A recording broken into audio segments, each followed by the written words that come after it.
well, welcome back.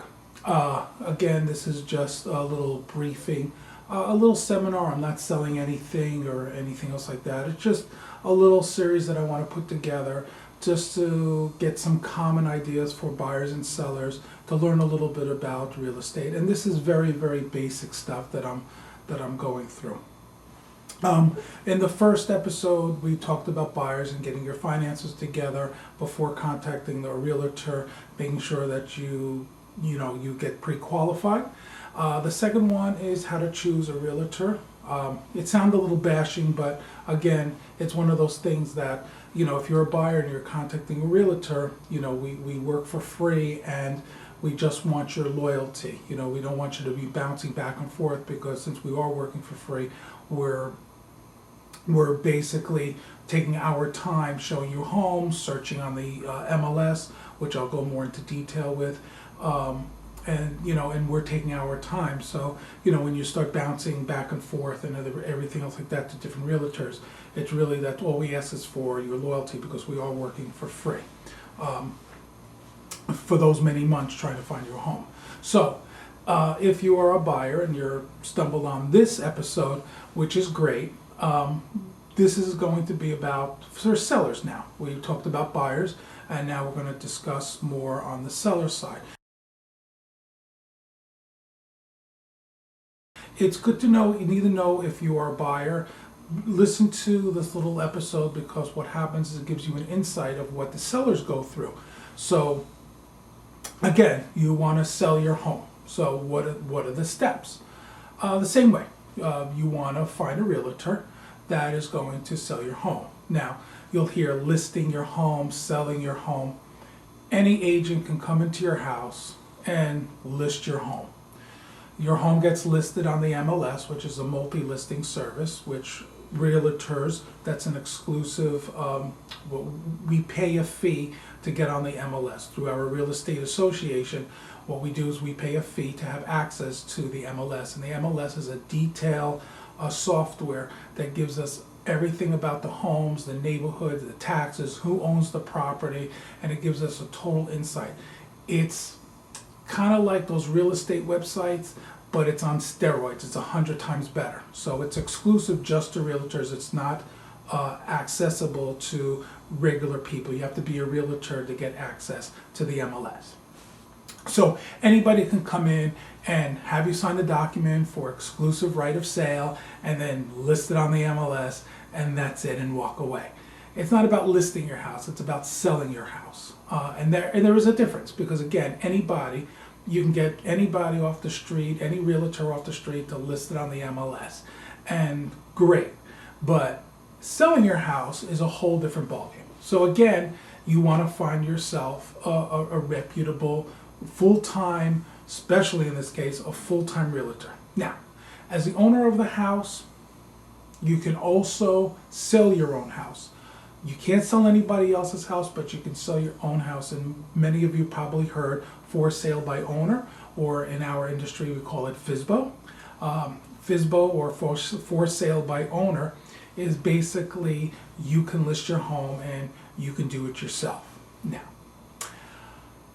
this series on the selling of your home is going to be chopped up into little pieces, because I'm going to go with doing the option of selling your own home, and I'm going to go with the option of doing it through a realtor. Selling your own home can be very challenging. I know a lot of people rather sell their home because they don't want to pay the commission to the realtor. And understandable, the standard commission is 6%. So if you have a house that you want to sell $300,000, $400,000, $500,000, $150,000, whatever, $800,000, $1 million, $2 million, that 6% really does eat up. And as the seller, you pay the commission to the realtors. And I'm going to touch base too, as we continue with the episodes. I'll break down the commission, and really we don't get 6%. But anyway, the sellers have to pay the 6%. Most cases, that's what you do. It's part of your closing costs. So I can understand if you want to sell your house for sale by owner to save on the commission.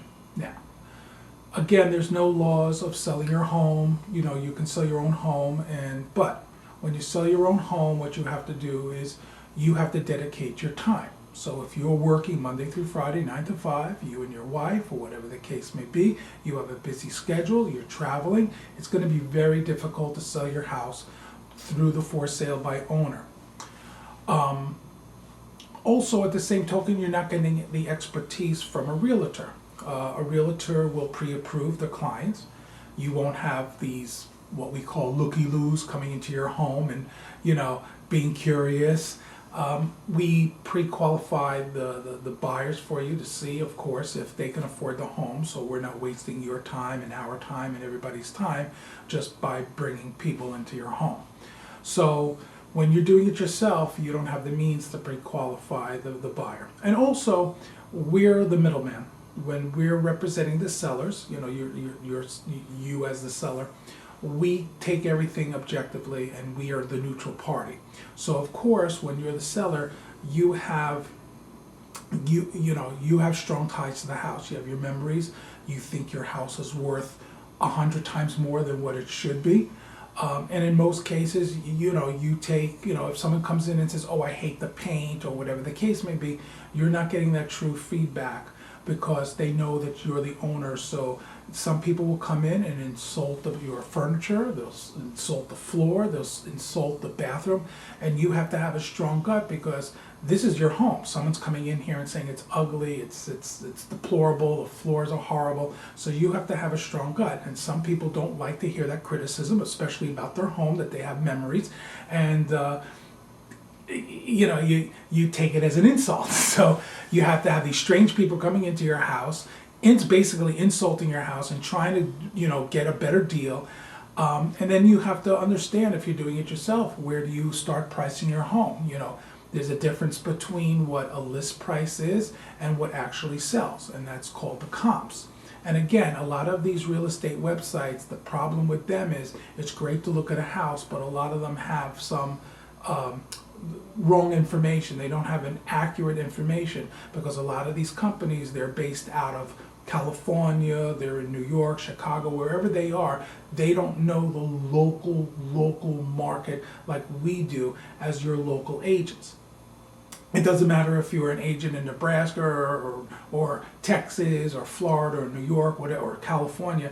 Each market is different. So when I started this series, I explained to the buyers how prices are different from state to state, county to county, town to town. It depends what size your house is. Even within your own little neighborhood, the prices of homes are totally different. So if you're going to sell your house, how are you going to price it? Now, everybody can ask $1 million for their house, but are you going to get $1 million? The answer is no, unless your house is worth $1 million. So you have to know how to price it right to sell it. And again, you have to go and do all the footwork, and you have to make sure that you get the documentation, you have to spend the time. So that's why the for sale by owner route sometimes can be good depending on the situation and what kind of property you have. But in most cases, it's so overwhelming because you're dealing with people that, again, are not buying. People don't buy homes every day, so it's one of those things that it's a major purchase. Buyers are stressed out. They're full of drama. They're plunging down a lot of money. They're getting into a commitment for a 30-year loan or a 15-year loan where they're going to be paying at least $1,500, $2,000, $3,000 a month with taxes and this major responsibility. So you have to deal with those type of clients as well.